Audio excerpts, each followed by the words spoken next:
ലോക്സഭാ തെരഞ്ഞെടുപ്പിന്റെ പ്രചാരണം അതിന്റെ കൊട്ടിക്കലാശത്തിലേക്ക് നീങ്ങുമ്പോൾ വടകരയിലെ UDF സ്ഥാനാർത്ഥി ഷാഫി പറമ്പിലാണ് നമുക്കൊപ്പമുള്ളത്. വലിയ സ്നേഹം ആളുകളുടെ ഏറ്റുവാങ്ങി ഒരു റോഡ് ഷോ ആയി ക്രമീകരിച്ചിട്ടില്ലെങ്കിൽ പോലും അദ്ദേഹത്തിന്റെ വാഹനത്തിന് പിന്നാലെ വാഹനങ്ങൾ ഓരോന്നായി വന്നുകൊണ്ടിരിക്കുന്ന കാഴ്ചയാണ് കാണാൻ കഴിയുന്നത്. എല്ലാ ഇടത്തുമുള്ള ആളുകളെ അഭിവാദ്യം ചെയ്തുകൊണ്ട് അദ്ദേഹം മുന്നോട്ട് പോകുന്ന കാഴ്ചയാണ് കാണാൻ കഴിയുന്നത്. വലിയ ആവേശമാണ് അദ്ദേഹം ആളുകളിൽ സൃഷ്ടിക്കുന്നത്. മുദ്രാവാക്യം വിളികളുമായി പ്രവർത്തകർ അദ്ദേഹത്തിന്റെ പുറകെ വിടുന്നു. എന്തൊരു വലിയ സ്നേഹമാണ് ആളുകൾ കാണിക്കുന്നത്. അതിന്റെ പുറത്താണ്, ആ ഇന്ധനത്തിലാണ് ഈ വണ്ടി ഓടുന്നത്. വടകരയിലെ ജനങ്ങൾ ഞാൻ വളരെ അൺഎക്സ്പെക്ടഡ് ആയി സ്ഥാനാർത്ഥിയായിട്ട് വന്നതാ. എനിക്ക് അങ്ങനെ ഭയങ്കരമായിട്ട് പൊളിറ്റിക്കലി സംഘടനാ പരിപാടികളിൽ പങ്കെടുക്കുക എന്നല്ലാതെ ഇവിടുത്തെ ഒരു ഇലക്ഷൻ ടെറൈനിൽ ഞാൻ അങ്ങനെ ഫെമിലിയർ അല്ല. ഞാൻ പാലക്കാട് നിന്ന് വരുമ്പോ ഇവിടെ എന്താവുന്നൊന്നും കാര്യമായിട്ട് ആലോചിച്ചിട്ടേ ഉണ്ടായിരുന്നില്ല. പിന്നെ എനിക്കത് ആലോചിക്കേണ്ട ആവശ്യവും വന്നില്ല.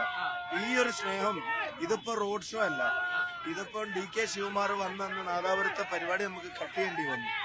ആ സ്ഥലങ്ങളിൽ ആ പോയിന്റുകൾ പരാതി ഒഴിവാക്കാൻ വേണ്ടി വരുന്ന, പക്ഷെ ഇതിങ്ങനെ രൂപാന്തരപ്പെടുന്നതാണ്.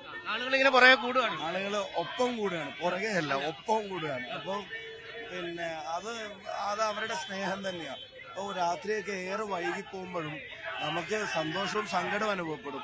ഇത്ര വൈകിട്ട് അവരവിടെ ഉണ്ടാവുന്നതിന്റെ സന്തോഷം, പിന്നെ സങ്കടം. പിന്നെ ബൈക്ക് ഒന്ന് പുറകിലേക്ക് ആക്കാൻ പറ, ബൈക്ക് പുറകിലാക്കാൻ പറ. നമുക്ക് സങ്കടം എന്ന് പറയുന്നത് അത്ര ലേറ്റ് ആയിട്ടും അവരവിടെ ഇരിക്കേണ്ടി വരുന്നു, അല്ലെങ്കിൽ ഇരിക്കുന്നു. പിന്നെ നമ്മൾ നിശ്ചയിച്ച പോയിന്റുകളിലല്ല വണ്ടി നിർത്താൻ പറ്റുന്നത്, എല്ലായിടത്തും നിർത്തേണ്ടി വരിക. ആളുകൾ സ്വമേധയാ ഇറങ്ങി വന്ന് നിൽക്കുന്ന ഒരു പല സാഹചര്യങ്ങളും ഉണ്ടാവുന്നു. എന്തായാലും വടകരയിലെ ജനങ്ങളുടെ സ്നേഹം എന്ന ഇന്ധനത്തിലാണ് ഈ വണ്ടി ഇത്രയും ഓടിയത്. അത് വിജയകരമായി പൂർത്തിയാക്കുകയും ചെയ്യും. ഈ താരതമ്യമൊന്നും ചെയ്യാൻ പറ്റില്ലെങ്കിലും ഏതാണ്ട് ഉമ്മൻചാണ്ടി സാറിനായിരുന്നു ഇതുപോലെ ഒരു ജനക്കൂട്ടം വന്ന് കാര്യങ്ങൾ കൈയടക്കിക്കൊണ്ട് വന്നൊരു സാഹചര്യം. ഇതിപ്പോ താങ്കളുടെ നിയന്ത്രണത്തിനൊന്നും അല്ല പലപ്പോഴും കാര്യങ്ങൾ നീങ്ങുന്നത്, ഇല്ലേ? ആ ഒരു സ്നേഹത്തിന്റെ തുടർച്ചയായിട്ടെന്ന് വിചാരിക്കുന്നത്. അല്ല, ഉമ്മൻചാണ്ടി സാർ താങ്കൾ സൂചിപ്പിച്ചതുപോലെ തന്നെ അൺകമ്പയറബിൾ ആണ്. അതിൽ വേറെ ഒരു കമ്പാരിസൺ മാത്രമല്ല, അതൊരു ഇലക്ഷൻ ട്രെൻഡോ ഒരു സ്ഥാനാർത്ഥിത്വം റിലേറ്റഡോ ഒന്നുമല്ല. അതൊരു കണ്ടിന്യൂയിങ് പ്രോസസ്സാണ്. പതിറ്റാണ്ടുകൾ അങ്ങനെ ആളെ കൂടെ കൂട്ടാൻ പറ്റിയ ഒരാളാണ് അദ്ദേഹം. അപ്പം ഇവിടെ ഇപ്പൊ കിട്ടിക്കൊണ്ടിരിക്കുന്നതിന് ഞാൻ വില കുറച്ച് കാണുന്നില്ല. എന്നെപ്പോലെ ഒരു താരതമ്യേനെ ഞാൻ അത്ര സീനിയർ ഒന്നും അല്ലല്ലോ. ഒരാൾക്ക് കിട്ടുന്നത് പിന്നെ ഞാൻ അറിയിക്കുന്നതിനേക്കാൾ കൂടുതലാണ്. എന്തായാലും അവർക്ക് വേണ്ടി, നാടിന് വേണ്ടി കഠിനാധ്വാനം ചെയ്യാൻ എന്നെ പ്രേരിപ്പിക്കുന്ന ഒരു ഘടകമായിരിക്കും ഈ സ്നേഹം. ഈ വടകരയിലെ ഫലം എങ്ങനെയാവും? എത്ര വലിയ വിജയമാകും? കംഫർട്ടബിൾ ആയിട്ട് ജയിക്കാൻ കഴിയുന്നുള്ളതാണ് ഗ്രൗണ്ടിലെ റെസ്പോൺസ് എന്ന് മനസ്സിലാക്കാൻ സാധിക്കുന്നത്. ഇതൊന്നും ഫോഴ്സ്ഡ് ക്രൗഡല്ല, ഇതൊന്നും ഡയറക്ഷൻ കൊടുത്ത് എണ്ണം തികച്ച് കോട്ട കൊടുത്ത് കൊണ്ടുവരുന്നതാണ്. ആളുകൾ സ്വമേധ ഇറങ്ങി വരിക, സ്വമേധ ആളുകളുടെ ഇലക്ഷന് ഇറങ്ങി വരുന്നത് അതൊരു ട്രെൻഡിനെ തന്നെയാണ് സൂചിപ്പിക്കുന്നത്. ആ ട്രെൻഡ് ഞങ്ങൾക്ക് ഫേവറബിൾ ആണ്. ഒന്ന്. രണ്ട്, ഞങ്ങൾക്ക് ഒരു തരത്തിലുള്ള ആന്റി ഇൻകംബൻസീസും ഇല്ല. ആളുകൾ ഇപ്പൊ ഞങ്ങൾക്കെതിരാവേണ്ട ഒരു സാഹചര്യമില്ല. ഞങ്ങളുടെ ഒരു പോളിസിയോ ഞങ്ങളുടെ ഒരു തീരുമാനമോ ജനങ്ങൾക്കെതിരായിട്ടുള്ളതില്ല. മൂന്നെന്ന് പറയുന്നത് രണ്ട് ഭരണകൂടങ്ങളും അല്ലാതെ ജനങ്ങളെ വെറുപ്പിച്ചിട്ടുണ്ട്.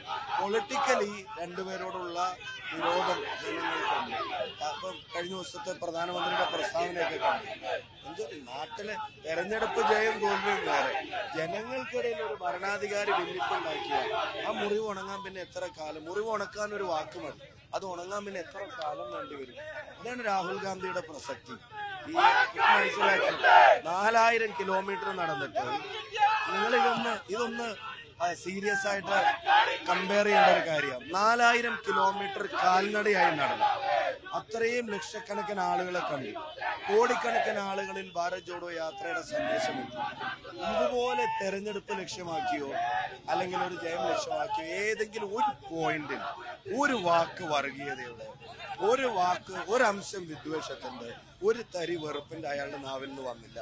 ഇതിപ്പോ 400 സീറ്റ് ജയിക്കുമെന്ന് പറഞ്ഞ് അവകാശവാദം ഉന്നയിച്ചുകൊണ്ട് നടക്കുന്ന ഒരു തെരഞ്ഞെടുപ്പിൽ ഒന്ന് ട്രെൻഡ് എതിരായി തുടങ്ങിയെന്ന് ഭയപ്പെട്ടപ്പോഴത്തേക്കും ഒരു പൊതുയോഗത്തിൽ സ്റ്റേറ്റിന്റെ ചീഫ് തന്നെ, ഈ നാടിന്റെ തലവൻ, ഭരണാധികാരി തന്നെ രാജ്യത്തെ ജനങ്ങളെ കീറി മുറിക്കുകയാണ്. അതാണ് രാഹുൽ ഗാന്ധിയെ പറ്റി ഞങ്ങൾ പറഞ്ഞുകൊണ്ടേയിരിക്കുന്നത്. ആ ജെനുവിനിറ്റിയും ആ ഇൻക്ലൂസീവ്നെസ്സും ഒരു നാൾ ഇന്ത്യ തിരിച്ചറിയും. അത് തിരിച്ചറിയേണ്ട ഏറ്റവും അനിവാര്യമായ ഘട്ടത്തിലാണ് ഈ തെരഞ്ഞെടുപ്പ് നടക്കുന്നത്. ആളുകൾ അതൊന്ന് കമ്പയർ ചെയ്യട്ടെ. രാജസ്ഥാനിലെ മോദിയുടെ പ്രസംഗവും ഇന്ത്യ മുഴുവൻ നടന്ന രാഹുൽ ഗാന്ധി ജനങ്ങളോട് പറഞ്ഞത്. ആ രാഷ്ട്രീയം, അതിന്റെ രാഹുൽ ഗാന്ധി പറഞ്ഞ രാഷ്ട്രീയത്തിന്റെ മുന്നേ നടക്കാൻ വടകര ഉണ്ടാവും. ഈ അപകീർത്തി വിഷയമൊക്കെ ഒരുപാട് ചർച്ച ചെയ്താണെങ്കിൽ പോലും ഇന്ന് രാവിലെ എന്നോട് ശൈല ടീച്ചർ പറഞ്ഞത്, ഷാഫി ഇപ്പോൾ കരഞ്ഞിട്ട് കാര്യമില്ല, തിരുത്തേണ്ടപ്പോൾ ആളുകളെ തിരുത്തണമായിരുന്നു, ഇപ്പോൾ വക്കീൽ നോട്ടീസുകൾ അയക്കുന്നു, കേസ് കൊടുക്കുമെന്ന് പറയുന്നു, അതിലൊന്നും ഇല്ല, തനിക്കെതിരെ അപവാദം ഉണ്ടാക്കി എന്നിട്ട് തനിക്കെതിരെ നോട്ടീസ് അയക്കുന്നു, അത് ശരിയാണോ എന്ന് ഷാഫി ചിന്തിക്കണമെന്നാണ് പറയുന്നത്. ഒന്ന്, ഞാൻ കരഞ്ഞിട്ടില്ല, ഞാൻ കരയാൻ ഉദ്ദേശിക്കുന്നുമില്ല. കാരണം ഞാൻ ചെയ്തിട്ടില്ല എന്ന് എനിക്കൊരു ബോധ്യമുണ്ടല്ലോ. ഞാൻ ആ കാര്യത്തിൽ ഒരു തെറ്റും ചെയ്തിട്ടില്ല എന്ന് എനിക്ക് ബോധ്യമുണ്ട്. ആ ബോധ്യം ആദ്യത്തെ 2 ദിവസം ഞങ്ങളുടെ മാത്രം ബോധ്യമാക്കാനാണ് അവർ ശ്രമിച്ചത്. പിന്നെ ഉത്തരവാദിത്തപ്പെട്ടവരുടെ നാവിൽ നിന്ന് തന്നെ അങ്ങനെ ഒരു വീഡിയോ ഇല്ല എന്നത് ഉൾപ്പെടെ പറഞ്ഞു. ഇപ്പോൾ ആ ബോധ്യം ഇപ്പോൾ വടകരയിൽ കേരളത്തിലെയും ജനങ്ങളുടെ ബോധ്യമാണ്. ആ ബോധ്യത്തിനും അപ്പുറത്ത് പാർട്ടി അജണ്ടകളെ ഉയർത്തിപ്പിടിക്കുന്നതിന്റെ പേരിലാണ് അത്തരം പ്രതികരണങ്ങൾ. എനിക്ക് ആരോടും വ്യക്തിപരമായിട്ടുള്ള വിരോധമില്ല, വൈരാഗ്യമില്ല, ഇനിയും വെച്ചു പുലർത്താൻ ആഗ്രഹിക്കുന്നില്ല. അതുകൊണ്ട് തന്നെ ഞാൻ മനസ്സറിവില്ലാത്തൊരു കാര്യം, എന്റെ മദറിനെ വരെ പേര് പറഞ്ഞ് എന്റെ അമ്മയെ വരെ പറയുന്ന ടീച്ചർ പറഞ്ഞ ഞാൻ ഷാഫിയുടെ അമ്മയുടെ പേര് പറഞ്ഞിട്ടില്ലെന്നാണ്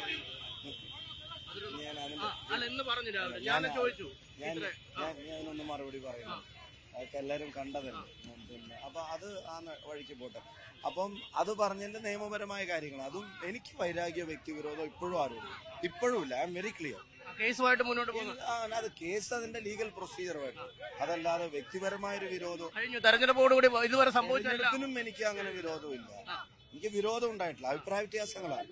അതിന്റെ വിരോധത്തിലേക്ക് മാറാൻ, വൈരാഗ്യത്തിലേക്ക് മാറാൻ ഞാൻ ഇതുവരെ, നമ്മൾ എത്ര ഇന്റർവ്യൂ എടുത്തു, ഇതുവരെ വ്യക്തിപരമായ എന്തെങ്കിലും ഒരു